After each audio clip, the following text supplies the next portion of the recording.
Vítam vás všetkých na tlačovej konferencii Hnutia Progresívne Slovensko. Dnes budeme hovoriť najmä o alarmujúcich číslach, o daňových únikoch a ekonomickej trestnej činnosti na Slovensku. Vyšla aj správa Európskej prokuratúry, ktorá je skutočne zdrvujúca pre túto vládu. Bude o tom hovoriť kolegyňa, podpredsednička Európskeho výboru Bea Jurík a zároveň vám povie aj to, ako táto vláda tým, že paralizuje výber slovenského prokurátora do Európskej prokuratúry, v podstate ten problém ešte zhoršuje. Ale skôr, než sa k tomu dostanem, ja by som chcel povedať a veľmi krátko okomentovať iba dnešnú aktuálnu správu o tom, že Pavol Gašpar, šéf tajnej služby, dostal trest zrážku 15% jednorázovo zo svojho platu po polročnom disciplinárnom konaní prezidenta Pellegriniho.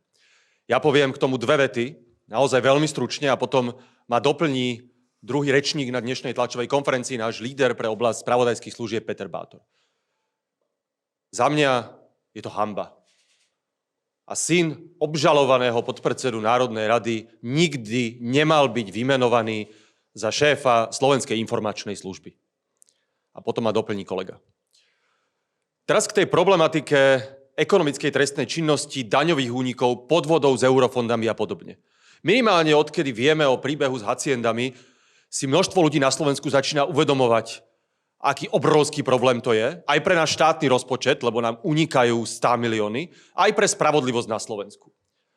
Generálny prokurátor nám hovorí, že po novele trestného zákona sa prakticky prestala stíhať korupcia na najvyšších miestach a zároveň poukazuje aj on na štatistiky, podľa ktorých klesla o polovicu klesli počty stíhaných ľudí za daňové delikty. To sú alarmujúce čísla vzhľadom na to, aký máme problém s deficitom verejných financií a s efektívnym výberom daní. A než dám ešte slovo Beate Jurík, ktorá tomu dá aj ten európsky rozmer, tak ja chcem aj z tohto miesta k jednej veci generálneho prokurátora vyzvať. On začiatkom tohto týždňa zaslal list predsedovi parlamentu pánovi Rašimu, kde aj navrhuje, ako som vyrozumel teda z mediálneho výstupu, aj navrhuje legislatívne opatrenia, ktoré by pomohli bojovať s daňovými únikmi a s touto trestnou činnosťou.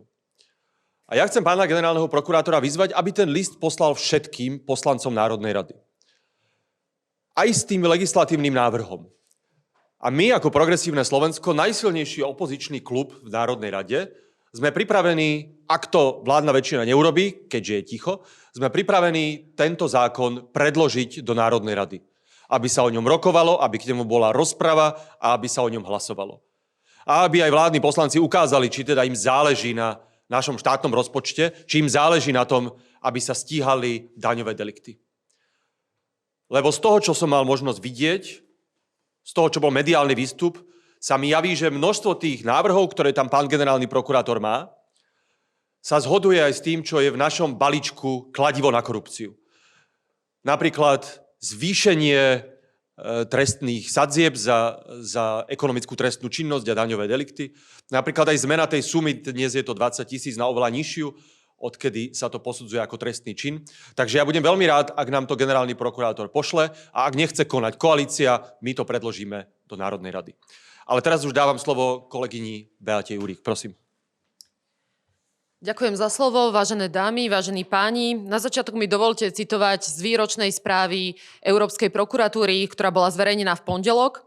A ja skutočne nechcem trápiť občanov s číslami, ale myslím si, že tieto čísla, ktoré prečítam, by mali v prvom rade trápiť vládu Slovenskej republiky. V roku 2025 začala Európska prokuratúra 67 nových prípadov v hodnote 322 miliónov.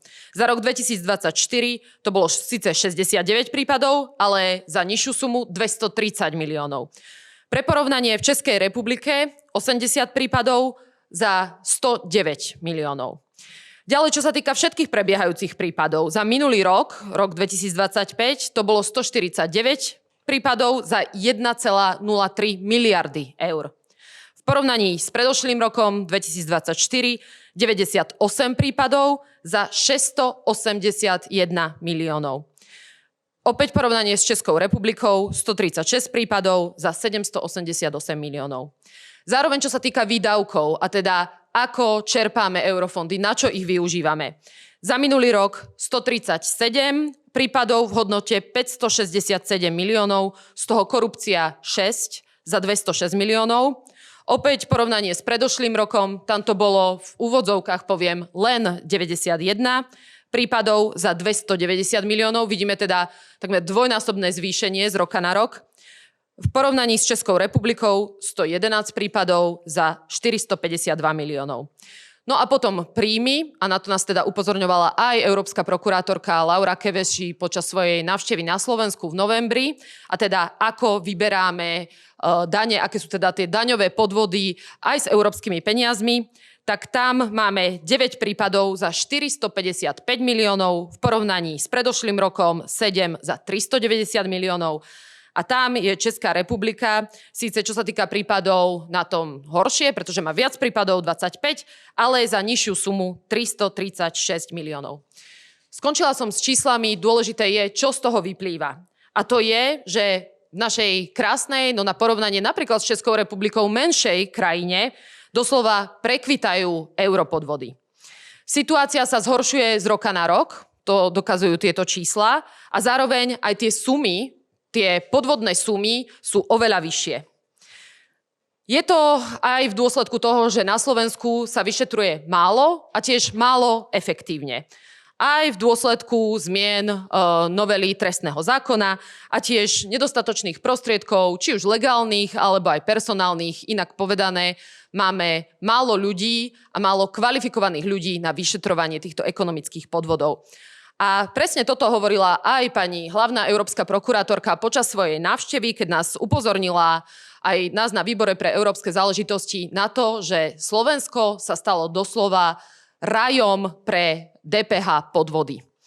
A čo si myslíte, že s tým robí vláda Slovenskej republiky? No, jedno veľké nič.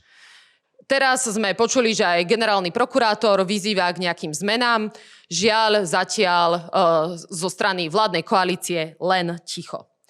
Medzičasom od tej návštevy pani hlavnej európskej prokurátorky sme však zistili aj ďalšie veľmi závažné zistenia. A síce, to je informácia, ktorá je síce dlhodobo známa, ale to, ako celý ten proces prebieha, sa k nám dostalo až po tej jej návšteve. A ten problém je, že čoskoro na konci júla vyprší mandát slovenskému európskemu prokurátorovi, pánovi Novockému. A slovenský európsky prokurátor je teda hlavný prokurátor za Slovensko v Európskej prokuratúre. A keďže teraz je začiatok marca a jeho mandát vyprší v júli, tak Slovenská republika má už skutočne veľmi málo času na to, aby prebehli tie výberové konania a zároveň, aby prišla nominácia. Doposiaľ prebehlo jedno jediné výberové konanie, na ktorom sa zúčastnili dvaja kandidáti, ktorí v súčasnosti pôsobia ako slovenskí delegovaní európski prokurátori, a ani jeden z nich nebol úspešný. Odvtedy generálny prokurátor Maroš Žilinka vypísal ďalšie výberové konania, ale do tých sa už neprihlásil žiadny prokurátor. A ja skutočne nechcem špekulovať nad tým, prečo sa slovenskí prokurátori, ktorí majú skutočne aj potrebné ekonomické skúsenosti, ale napríklad aj znalosti z anglického jazyka, ktoré sú veľmi potrebné. Ja mám takú informáciu, že na Slovensku ich máme minimálne 15-20 takých skutočne kvalifikovaných, ktorí by sa mohli o túto pozíciu uchádzať, tak jednoducho to nerobia. A nechcem teda špekulovať nad tým, že prečo, ale z tých informácií, ktoré mám, je jasné, že sú demotivovaní aj zložením komisie, výberovej komisie, v ktorej sedia napríklad pani predsedníčka súdnej rady Kosová alebo advokát, ktorý teda pracuje, ktorý je poradcom premiéra Fica, pán Barany. Jednoducho, naši slovenskí prokurátori nemajú záujem kandidovať cez toto výberové konanie, pretože si nemyslia, že s takouto výberovou komisiou budú úspešní. Čo je však dôležité, je povedať, prečo je to problém, ak Slovenská republika neobsadí toto miesto. Slovenský európsky prokurátor plní úlohu nadriadeného prokurátora a teda okrem iného rozhoduje aj o všetkých riadnych a mimoriadnych opravných prostriedkoch, ktoré sú vydané v prípravnom konaní európskymi delegovanými prokurátormi. A v niektorých prípadoch samozrejme aj príslušnými vyšetrovateľmi. Túto jeho právomoc nie je možné delegovať alebo presunúť na akúkoľvek inú osobu. Preložené do ľudskej reči. Vezmite si za príklad kauzu Haciendy. Vyšetrovať sa určite bude aj naďalej, pretože to budú robiť tí slovenskí európski delegovaní prokurátori, teda prostredníctvom nich, ale v prípade, že bude vznesené obvinenie, o možnej sťažnosti by mal rozhodovať práve ten slovenský európsky prokurátor. A keďže to nebude mať kto urobiť, lebo táto vláda nejakým spôsobom oddialuje tú jeho nomináciu, tak to nebude možné skončiť. Ešte jednoduchšie povedané, bez rozhodnutia o podaných sťažnostiach nie je možné ani podať obžalobu. Čiže to nepôjde pred súd. Toto bude znamenať rôzne prieťahy v konaní, napríklad aj uplynutie rôznych lehôd a zároveň teda to môže mať priamy dopad aj na to, že dotknuté osoby budú vyžadovať nejakú zodpovednosť za spôsobenú škodu, ale skutočne nechcem občanov zaťažovať touto právnickou terminológiou.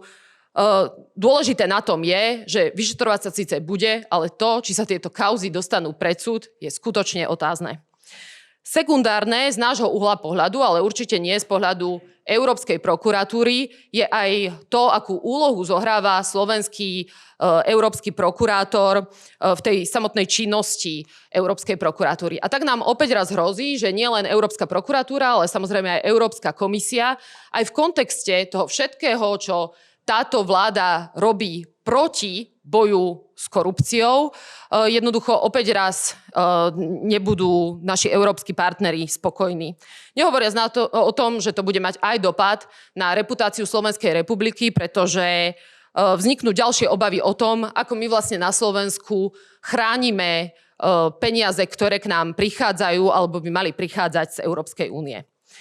Ďalšími veľmi závažnými zisteniami je napríklad to, že máme problém vo vyšetrovaní týchto europodvodov na Slovensku aj kvôli tomu, že v dôsledku zrušenia NAKY už nemáme vyšetrovateľov, ktorí by boli spôsobili, ktorí by mali dostatočné skúsenosti práve na vyšetrovanie takýchto podvodov.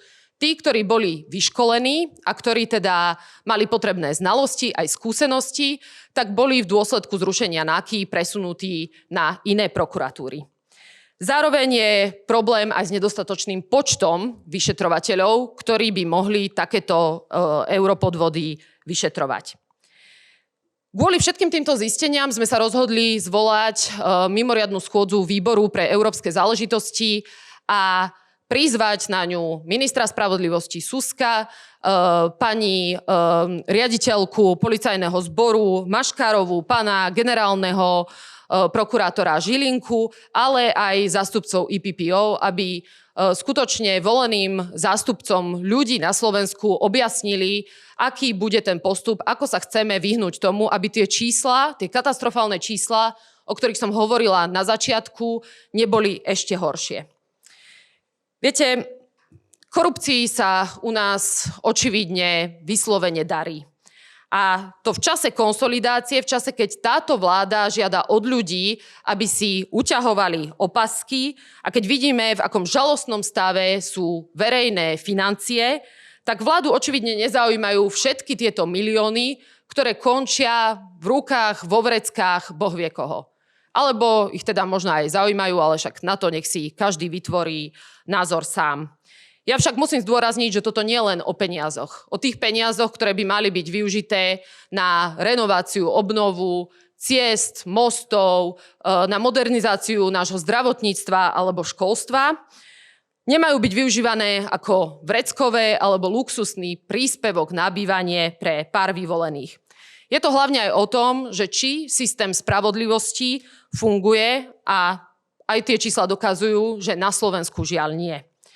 Je to aj o tom, či vláda skutočne robí všetko preto, aby Slovensko ďalej nebolo rajom pre podvodníkov a špeciálne pre tieto europodvody, ale naopak krajinou, kde aparát skutočne slúži ľuďom a nie len pár vyvoleným.